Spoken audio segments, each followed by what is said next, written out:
So today we are going to have our lecture 5 and we'll continue from what we did last time. So let's recall something we introduced last time, which was the linear span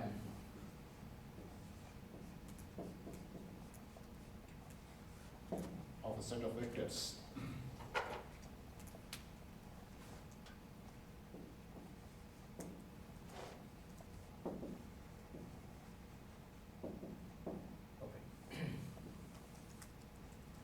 So let's see, if we are given a space of vectors, let us say we have a collection of vectors, and within that space, suppose I pick a particular vector. What we are trying to ask ourselves is, what is the span of this vector? What we mean geometrically is, if I know this vector, and if I try to move along this vector, what all things can I visit? So if you look at this particular vector, and if this is the only direction we can go, then that means I will have the capability of going along this straight line if I have just this one vector given to me. What if I was given two vectors? What all options do open up for me? If I'm given two vectors, let us say another vector was given to me, say something like this, say v2. In that case, I have now capability of moving in this direction or moving in this direction. And I also have the capability of moving in the combination of these directions. So say for example, I want to visit this point, just moving along these two vectors. What I can do is I can go along this line up to a multiple of this vector, and then I can try to tag along v2 or some multiple of it to reach that. So all of a sudden, just having these two vectors, my capability increases to visit all the points in this space. So this is the essence we want to capture using the idea of a linear span. So we want to capture this thing algebraically instead of thinking only geometrically. So suppose we are working in an n-dimensional space and somebody gave us a bunch of vectors. Let us say v1, v2, vk. So this is the set of vectors which lives in this space. Each of them is an n-dimensional vector. So question we want to answer is, what exactly do I mean by a linear span? What is the linear span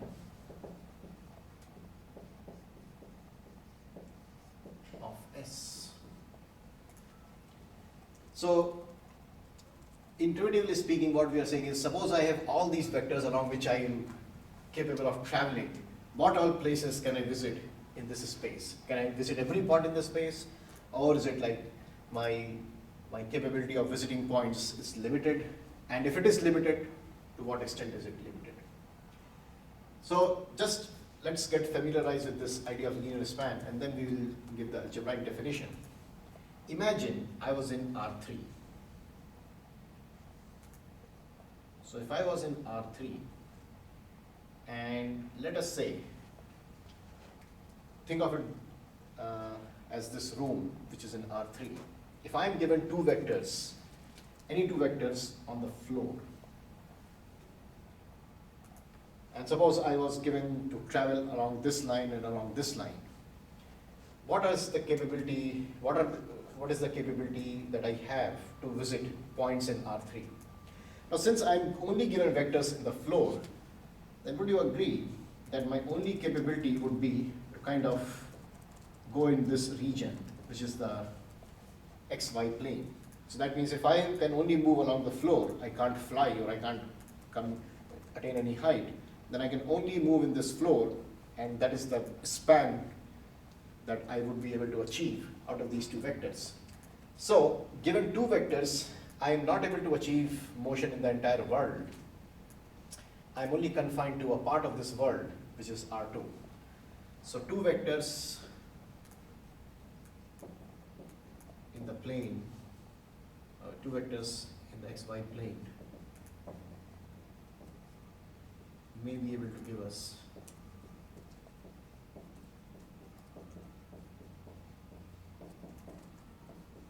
the xy plane. Now the question is, why did I write maybe? Why am I not saying, no, they will always be able to give xy plane? Well, what if the two vectors given to me were, say, something like this? So let me take a particular example. Suppose the first vector I was given was 1, 0, 0. And the second vector that I was given was, say, minus 3, 0, 0. So if these two vectors are given to me, 1, 0, 0 and minus 3, 0, 0, so in my picture over here, suppose this was my x-axis, then I am given one vector in this direction, and the other vector also is along the x-axis, it's just oriented differently. But if I'm given these two vectors, I can only move back and forth, so the best thing I can achieve is maybe just go along the x-axis, and that's the extent I can go for. So even though I'm given two vectors, I'm unable to span a plane.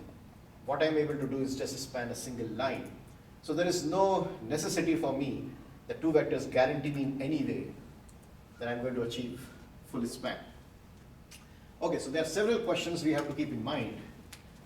First of all is, of course, what is a span? The second question we want to achieve is, given a set of vectors,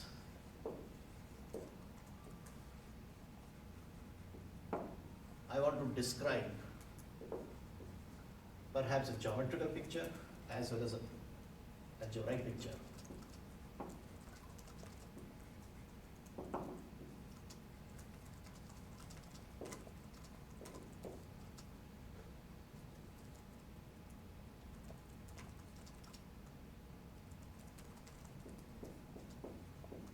That is one question I want to achieve. The other question I would like to answer is, let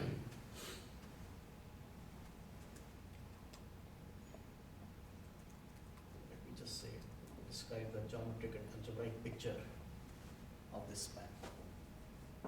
Another thing I want to achieve is, suppose I am given a vector.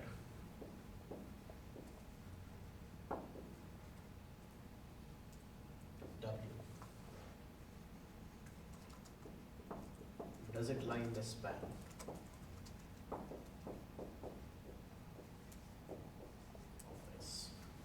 So if I give you a vector W, and if I give you a bunch of vectors, will it lie in the span or not? This is another question which we would like to answer.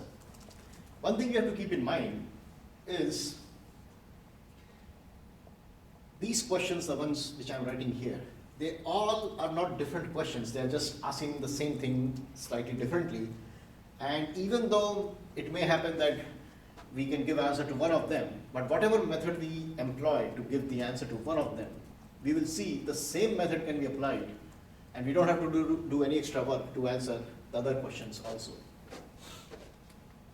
And let's answer one more question, or at least pose one more question. How many vectors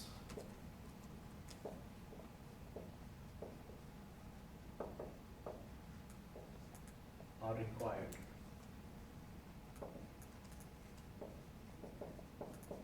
to span, let us say, Rn.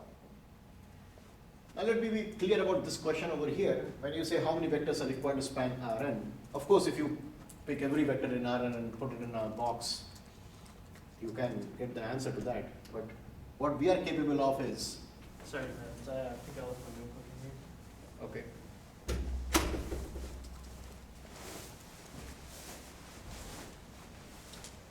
So what we are trying to achieve is, what is the minimum set of vectors I need which can span Rn? So instead of just saying how many vectors are required, I should also keep in mind that I'm looking for a minimal set of vectors. What is the least amount of vectors I need to go for it? Because that can enhance our capabilities quite a bit. If I can say, oh, I just need two vectors to visit every point in R2, then that means I only need to care about those two. Rest of them will just be the outcome of that. Okay, so let me start answering questions one at a time, and then we will be able to achieve. So first thing, what is the linear span? How do I describe it algebraically? I have the geometric idea. Now let's put it in definition.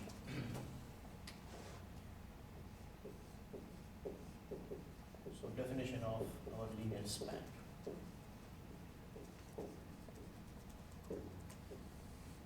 So things that are given to us are a set of vectors. So let S be the set of vectors V1 to Vk in Rn. Then the linear span of S, let me just denote it by Ls, will be the set of all vectors W in Rn such that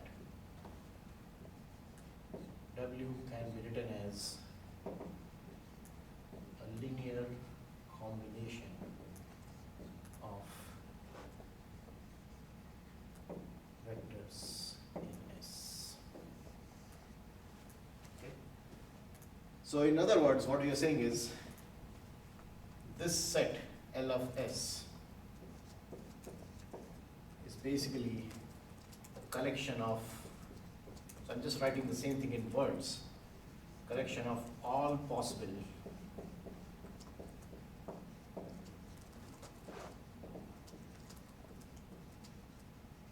linear combinations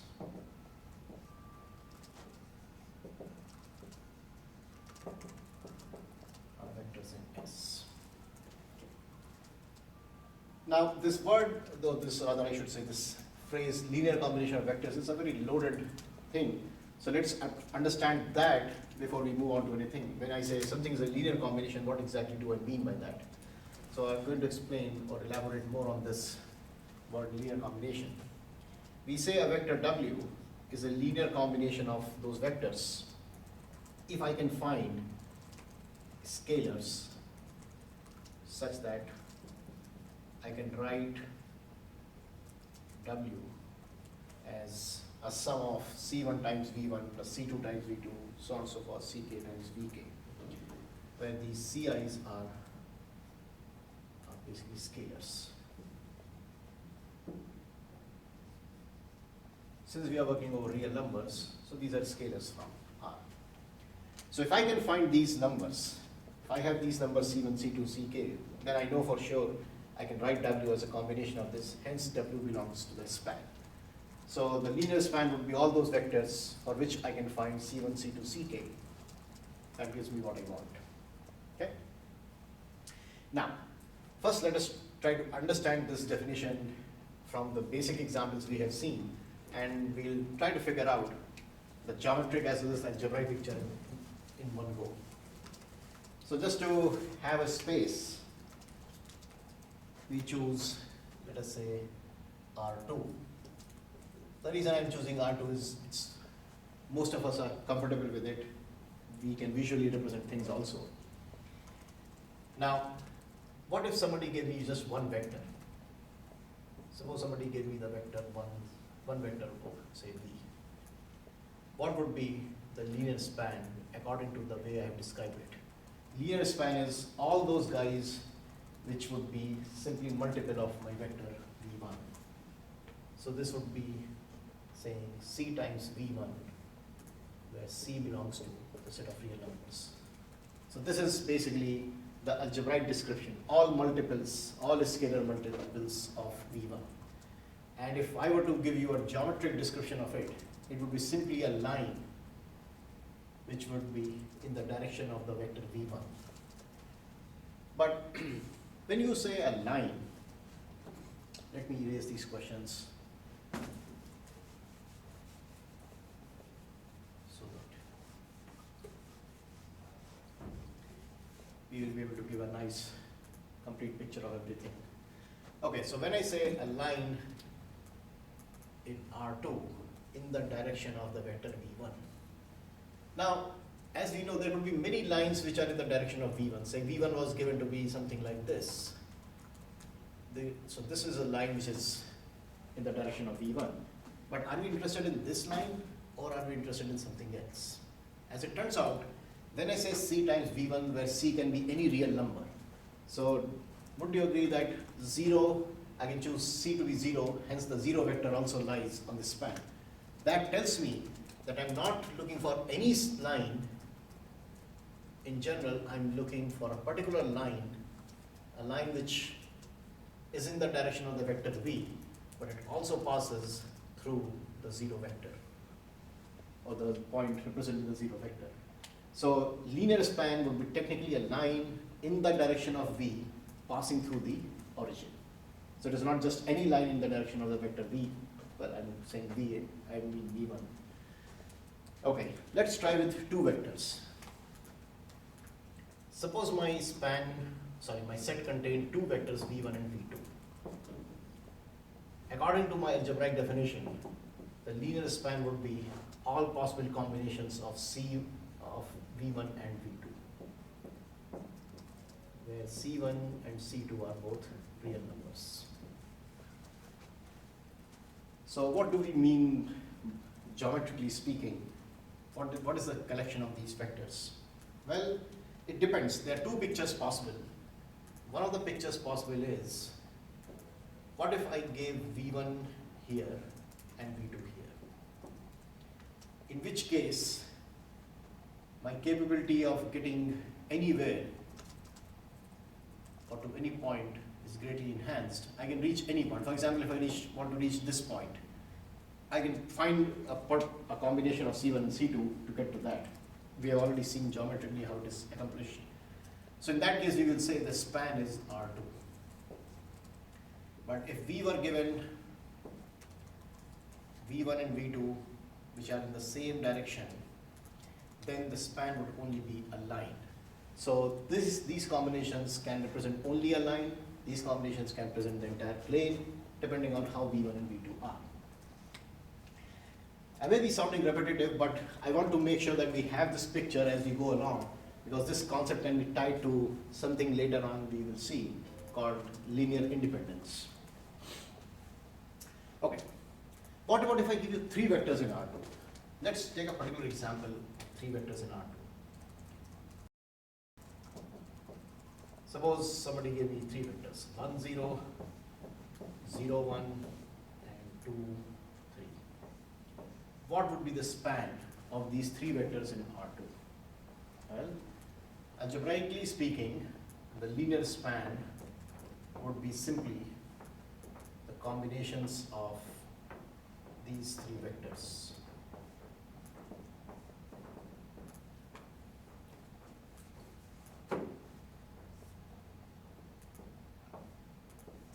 Where C1, C2, and C3 are all real numbers. So this would be so-called the algebraic answer to it. But as you can see, algebraic answer is not really complete unless I know something more about it, how this combination will look like. That is where, for now, let me update the geometry for a moment again. I can travel along 1, 0. I can travel along 0, 1. And I also have the added capability of traveling around 2, 3. If you look at the vector 2, 3, it might be looking something like this. I have these three directions to work with. What all they can achieve? Well, if you see, if you go back to the previous example when I had given you V1, V2, even if I remove one of them, would you agree I can achieve the span of entire two-dimensional plane? So in some sense, the third vector, which is out here, is basically redundant. It's a third wheel. We really don't need that guy. But whatever these two are able to achieve, the third one is just therefore padding it up for no reason. So the span would still remain R2. And that is where that question that we had posed earlier, what is the minimum set of vectors I need to span the space, becomes of relevance. Because three vectors are doing the same job as two vectors were doing, so why do I need the third vector? It's not giving me anything extra. Now, so far we have just, in some sense, looked at the algebraic way of writing things and tried to get familiar with it. But as you can see, these answers are really not telling the whole story unless I can simplify them and understand them better. So here's a point, a question that I would like to pose. Is it necessary that whenever I'm given a set of vectors in an n-dimensional space, is it necessary that my linear span will always be a line or a plane or a 3-dimensional world or a 4-dimensional world? Well, before we even answer that question, let me make some quick observations. Can we say the linear span of any set will always contain the 0 vector? As you can see, I can always choose these C1, C2, Ck to be 0. So here's my first observation. 0 vector is always a member of the linear span. Even though this may seem to a very, very innocuous statement at this stage, later on we will see the importance of this guy for something we would like to describe. Second thing is, the linear span usually contains infinitely many vectors.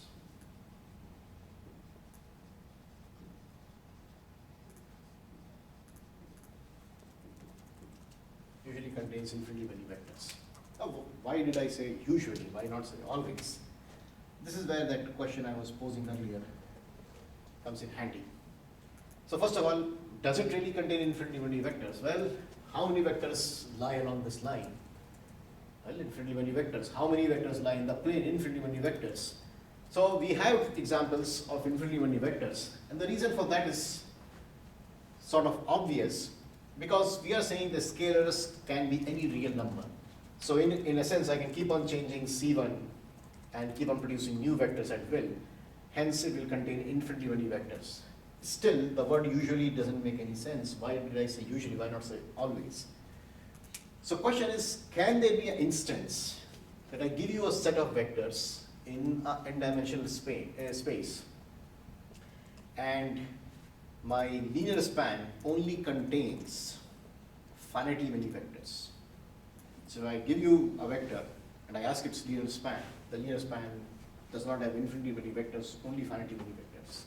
Can it happen? If you think a little bit, let's come to this basic question, the first step that we took. Suppose I give you one vector. Is it possible at all that this set that I create out of that one vector doesn't have infinitely many things in it, it has only finitely many things?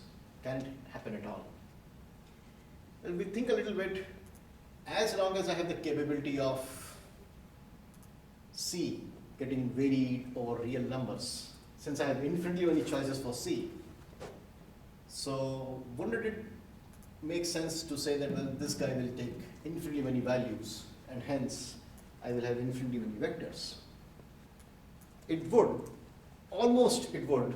It's just that there is one case we have to be very, very careful about, and that case is,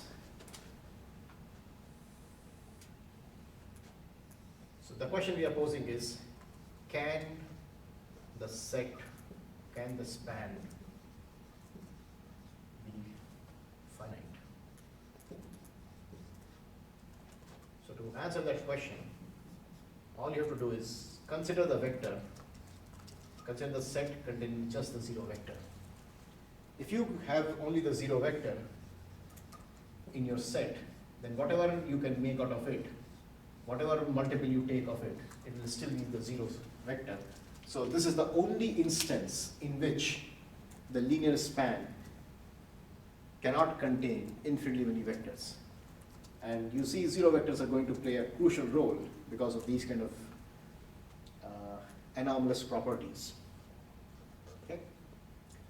So, with these observations, let's try to start finding some linear spans and trying to answer those questions. There's one thing at this stage we should ask ourselves. Weren't we dealing with system of linear equations? And all of a sudden, why are we jumping into things like linear span? If you ask this question, then that means you are on the right track. You are being curious in the right sense. And that is something we ought to discover. What is the connection between system of equations and this concept we are trying to learn? So let's pose a problem for us. So here's in R2. We are in R2. and we are given this set of vectors. One of the vectors is 1, 3, and the other vector is minus 2, 0. Okay. So we'll ask one question at a time. Does the vector W belong to the linear span of S? So given a vector, can I tell whether it is in the span of S or not? Other question we will ask is, once we have answered this one, the other question we will ask ourselves is, what is the linear span of S? What are the things which can be captured by these two values? So first let me answer this one. Oh, I did not give you the vector W. So at this point of time, why not just pick some random numbers and see how our luck is? Let's pick pi and E. E as in the natural logarithm base E, and pi, we all know what pi is. Okay. Does this vector belong to L, the linear span of these guys? More important in doing these questions is not whether you can achieve the answer or not. More important is, can you set it up correctly? Because once you set it up correctly, pretty much half the battle is won already. So let's do it slowly and see if we can understand. What are we after? If this guy was in the linear span, that means what? Can I find scalars C1, C2 such that W can be written as C1 times vector 1, 3 plus C2 times vector minus 2, 0. So this is the question we are trying to answer. Now, let's see what our W was. W was pi E C1, 1, 3 plus C2 minus 2, 0. So we are saying, can this column vector be written as a linear combination of these two column vectors? If you notice this, if you look at this in the right way, isn't this thing equivalent to? So first look at the first row. Can I say this is equivalent to this system of equations? Can I find C1, C2, which will be solution to this system of equation? So that is where lies our observation. What is the relationship between span and system of equations? Well, anytime you want to check the span, if something is in the span or not, you are actually dealing with solutions of a system of equations. Okay? Now, one more thing I would like to have you observe here. Remember, given the system of equations, remember that row picture and column picture? The row picture was when I was looking at the system row-wise. The column picture was when I was looking at the system of equations using columns. Can I not say that this is just the column picture of my system of equations? So this is the note we should make here.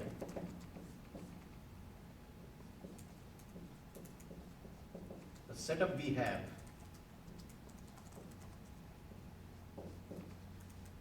for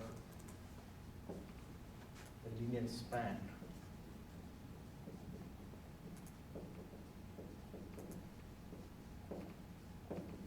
simply the column picture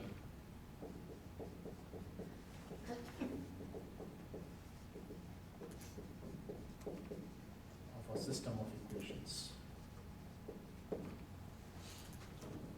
So if you refer back to your notes from one of the previous lectures, you will see we had described the concept of a column picture. So actually at that time itself, what we were doing was, we were just trying to answer the question for the span. So now you see that these things are after all tied up, they're not really that far apart. So now we are trying to capture the answer to this question by solving that system of equations. So let's see if we can solve that system of equation and come up with what we want. Remember, all the tools that we had for solving system of equations, reduced echelon form, rank, pivoting, everything will be fair game now. So let me first write it down in the system equation. So this is 1 minus 2, 3, 0, and on the right hand side you have pi and e. And the question we are asking is this system consistent?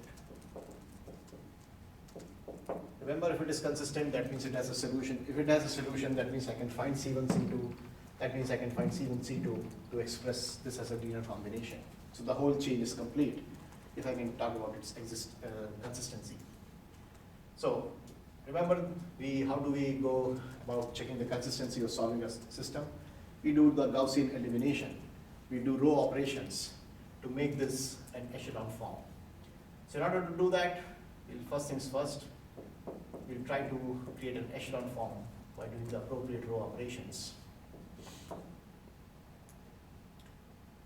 And so this will become 0, this will be 6, this will be e minus 3 pi. Now, based on what we have learned, can we say this is an echelon form? So this is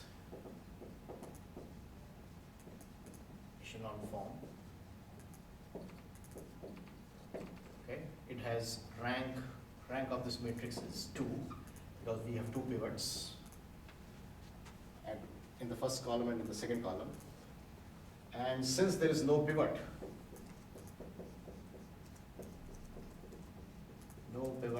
in the rightmost column,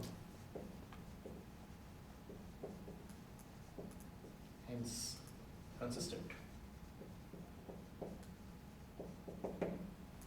So if it is consistent, that means I can theoretically find those C1, C2, and hence that means this vector can be achieved by combining those two vectors appropriately. See, what we haven't found is the solution. Not that we cannot find, it's just that if we just want to find the answer to that question, does this guy lie in the linear span?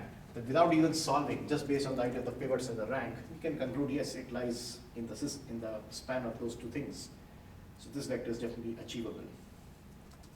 Of course, one might be interested in knowing what exactly is C1 and C2.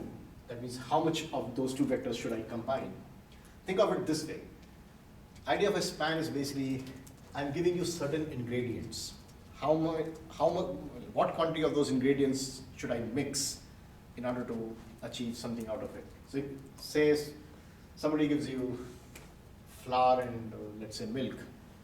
How much quantity of milk, how much quantity of flour should I combine to create a cake? I know we need other contents also, but that's the general idea behind it. Okay. So what if I want C1 and C2? Well, that amounts to basically solving the system of equation. So if I want to solve the system of equation, I already have it in the echelon form. This tells me C1 minus 2C2 is pi, and 6C2 is e minus 3 pi. So from here I can read out the solutions. C2 would be e minus 3 pi over 6, and C1 would be y plus 2C2, which is y plus e minus 3 pi over 3. And this would be what? E over 3. So C1 and C2 we have found. And what it says is, if I take my vector 1, 3 and take this much quantity of that vector, take the vector 2, 3, scale it by this much number, I will get my pi and e. So even if I change the numbers from pi and e to something else, the idea will remain the same. I will be still posing the same question. I will be still solving the same system of equations. I will try to see what the rank is the system consistent or not? If it is not consistent, my answer would be, oh, it does not lie in this span. If it is consistent, then I am able to find the solution and tell you how much of those two vectors I need to create my vector. Okay, so that is one part of the deal. The second question I could pose for the same problem is, fine, I know this guy lies in this span. What else lies in the span? Can you give me a whole description of the span? So that is a more generic question. What is the span?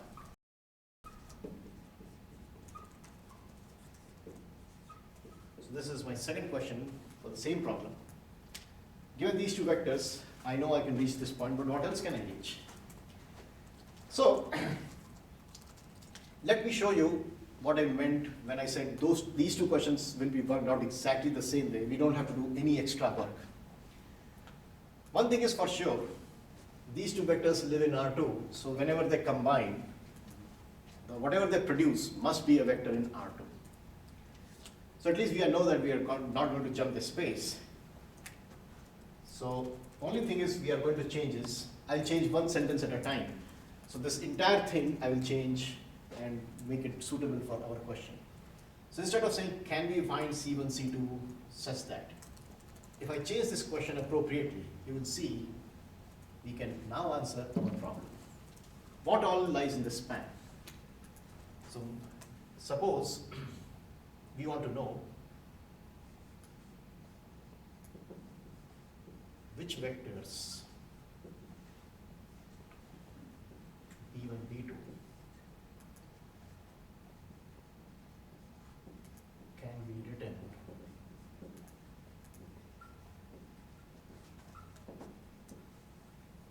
as a linear combination of my vectors 1, 3 and minus 2, 0. Isn't this the question we are trying to answer? What is the span? Well, what vectors can I write? Okay, so let's see. How will I change this? Well, I have my B1, B2. Okay. I want to see what kind of creatures can be written as a combination of these two guys. Now, if you observe, only thing that has changed from the last time is this vector, the right hand side vector. Instead of putting a particular vector, I have put a general vector. Okay.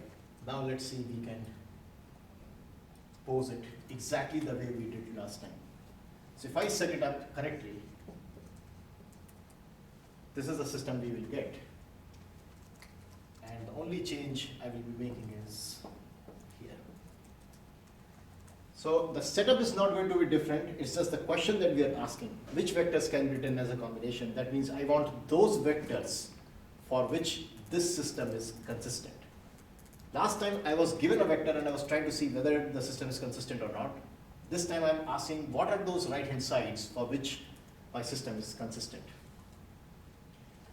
Okay, so the only change we are going to make here is this guy will become B1 and this guy will become B2. So question we are asking is, what are those B1 and B2 for which the system is consistent?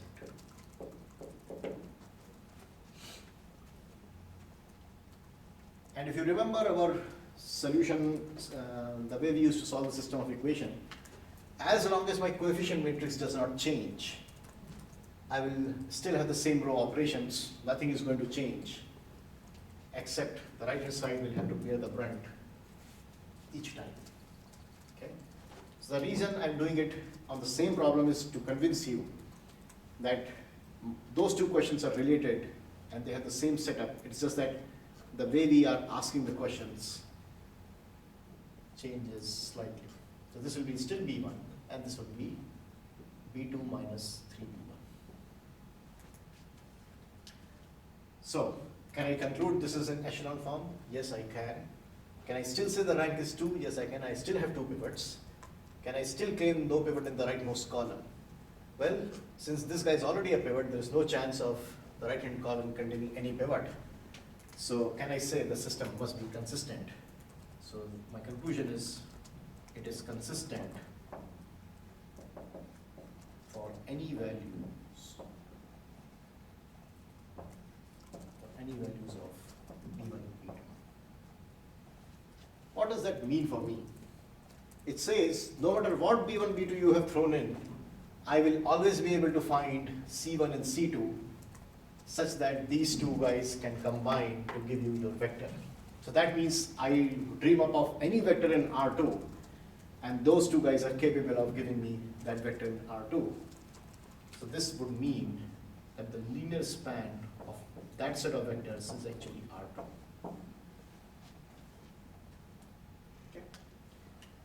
So this is how we set up the problem, and this is how we answer the problem. Only changes you will see is the space could change, it can become R3, I could give you different set of vectors. But if you ask these questions, the way I have converted these questions into this matrix form, if you can ask these questions yourself when you are solving these problems, I can absolutely guarantee you, you will never have any problems, and you will be able to build up the answer by converting it to the appropriate system of equations. Okay? What I'll do is I'll do another example where I'll change the system a little bit, and you will see how things change based on the vectors we're dealing with. So let me play with this example. I strongly believe that linear algebra, if you take one example, you can manipulate it in so many ways that you can understand most of the concept just using that single example. So this, we can call it as example number 2, but I will base it on the same thing. Imagine if I had given you a third vector. Pick your favorite vector, doesn't matter what it is. Let us say I pick 3 and 10. It's my third vector. Suppose I want to now answer this question. Can this vector be in the linear span of these 3 guys? But if you think a little bit, the only change is we are asking, can these guys be combined to produce this? Well, didn't we already say these 2 guys can combine themselves to produce this? So I really don't care about this guy. But what if we have to write it nicely? What I mean by that is,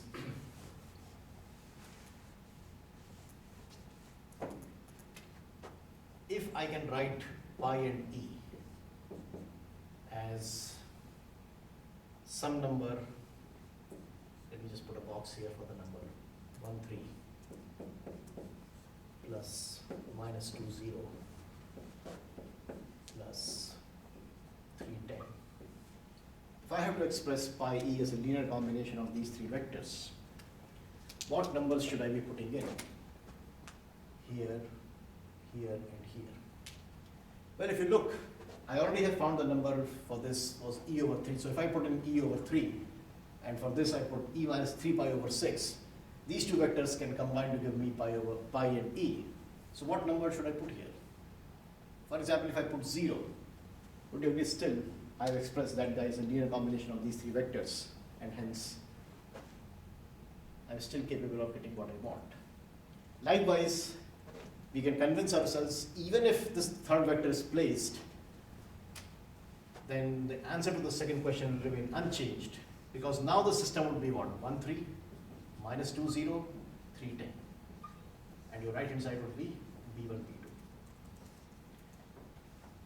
Now see, the coefficient matrix has changed. The coefficient matrix is of size 2 by 3, 2 rows and 3 columns. But as we learned in one of the previous classes, the rank of this guy, the maximum rank of this guy could be no more than 2. And in fact, if you use the same row reduction that we did last time, for the previous problem, you can say that the rank is actually still exactly 2. So if we do the row operations, this is 0, this will be 6, and this will be 1, this will be still b2 minus 3b1. So the rank is actually exactly 2. As long as rank is 2, we know for sure that the system is going to be consistent because there is no pivot in the right column. But there is one thing that we have now achieved out of it. If we want to say the span will still be R2 because it is consistent for any B1 and B2. But if you observe, what is the status of this third column? Remember pivots and free columns? So this is a pivot column, this is a free column, this is a pivot column, this is a free column. What does this mean? It means that now I have a free variable, and so not only the system is consistent, so consistency is not a problem, but it will have infinitely many solutions.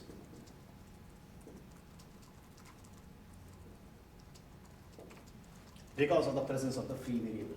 So remember, anytime we have consistency, along with a free column, we will have infinitely many solutions. So that means this guy can be written as a combination of these three in infinitely many ways, as opposed to what we had earlier, only one way of writing this, when you multiply by C1 and C2 appropriately. So out of infinitely many ways, I just showed you one way. C1 and C2, I took it from here and 0, so that I don't really care about that guy. Okay? So let's see. Let me manipulate this example again to further understand what could happen by a slight change. So I'm going to use the same example with a small modification. S is 1, 3. Now I will just change the second vector. Instead of -2, 0, let's fix a -3, 9. What would be the span of these guys? Can pi e still belong in here? So let's try to see what would be the answer to all of the questions that we have posed previously. What lies in the span? So let's go for the setup. We want to know what right-hand sides will make the system consistent.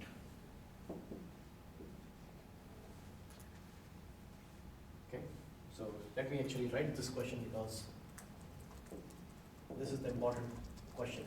Which right-hand sides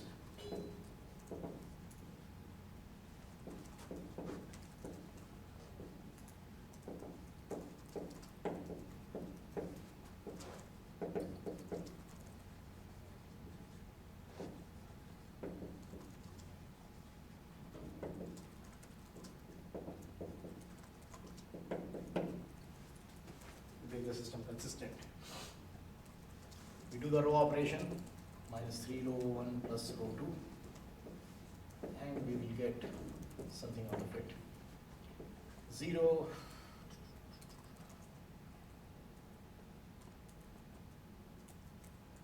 wait a sec.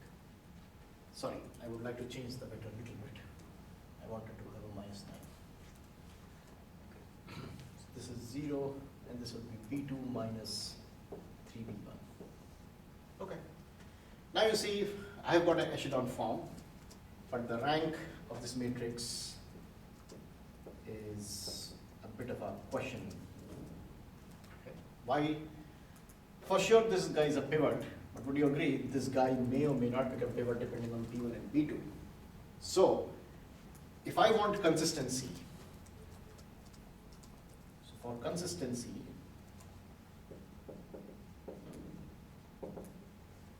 I cannot afford for this guy to become a pivot. So that means I for sure want this guy to become 0, in which case B1 is basically B2 over 3. So that means now we have a condition on B1 and B2, not just any B1 and B2 can make the system consistent. I have to make sure that my B1 and B2 satisfy this relation. So the question is, does pi and e belong to this guy's linear span? The answer would be no, because for sure pi is not e over 3. So if I have to describe the linear span this time, I will say the linear span will be basically all those vectors b1, b2 such that b2 minus 3b1 is 0. And if you think geometrically, it is basically a line passing through the origin.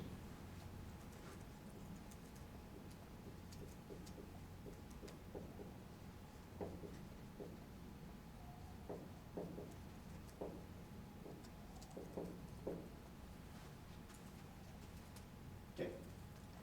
So, in the next class, we'll take up from here and try to go through a little more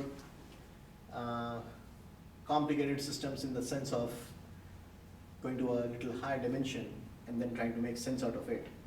And then we will introduce a new topic, something we like to call the linear independence of vectors.